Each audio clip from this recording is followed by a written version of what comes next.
I don't want to work and make barely enough to just pay my bills and then keep working. I don't want to do that. And I was having this conversation with my husband yesterday, and I have to be careful how I say this, but we were just talking about how companies now do not account for the inflation and the cost of living. Right.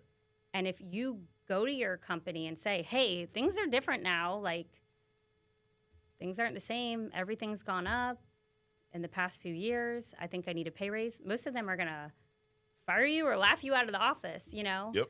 And so I don't like having, I want the power in my hands of how much money I make. I don't want it in someone else's hands. And so that was really attractive to me for insurance was if I need more money, I'll just work Saturday and Sunday. Right. If I need more money, I'll just work in the evenings instead of stopping at 6, you know? It's on you. Yeah, and I love that. Yep. So That is one of the biggest things I like about this business, our industry, our company specifically, is your success or lack thereof is on you. Yeah, you get people that quit. They'll blame, the leads, the trend. Then why are there so many people out there? Like, you talking about the projections. We have, over 200 people projected to hit Hall of Fame this year, personally. It's 400,000 of premiums sold by one individual.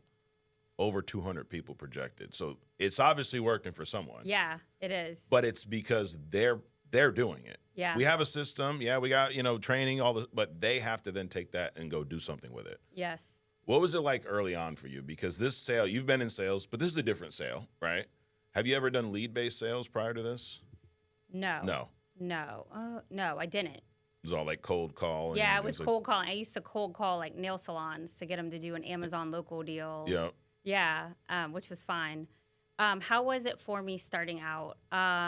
It was hard, but I was so driven. Yeah. And I started with a lot of people at the same time, so there was like competitiveness. Okay. It's super fun to start with a lot of people because you're kind of like, it's like a horse race. It's like, It's they're motivating. beating me. I gotta, and I think that propelled me forward, like having that community of people, and we're learning together, and it was like friendly competition, Yeah. but it was hard. I went through all the same challenges everyone else did.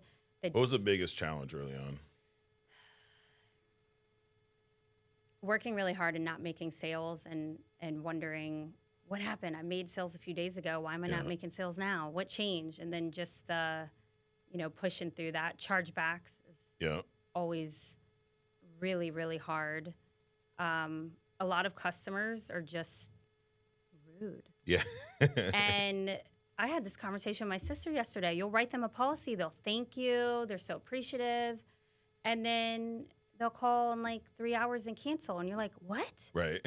And it's dealing with that. It's like feeling like you should be winning, but you're not winning. And you're like, why am I not winning? I'm doing everything right.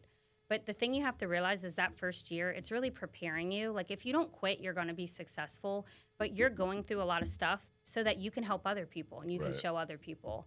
And I always say it's like spiraling up. You're going to keep having the same problems, but they don't bother you as much. Yeah. You're better at handling it. You learn how to deal with them. And you just see it as part of the business. And when you can reframe the problems that you're having, the trouble, as just part of the business, you don't get as rocked by it. Right. Did you ever think about quitting early on? Not really. No. Why not? What kept you motivated? Where am I going to make that kind of money?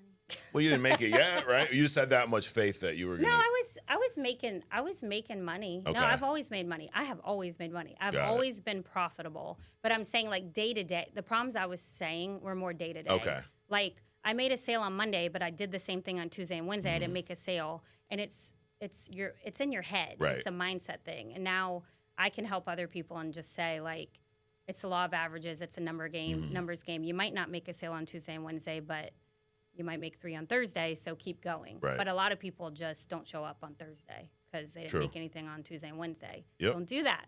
Like this clip, check out the full podcast in the description and be sure to like, comment, and subscribe.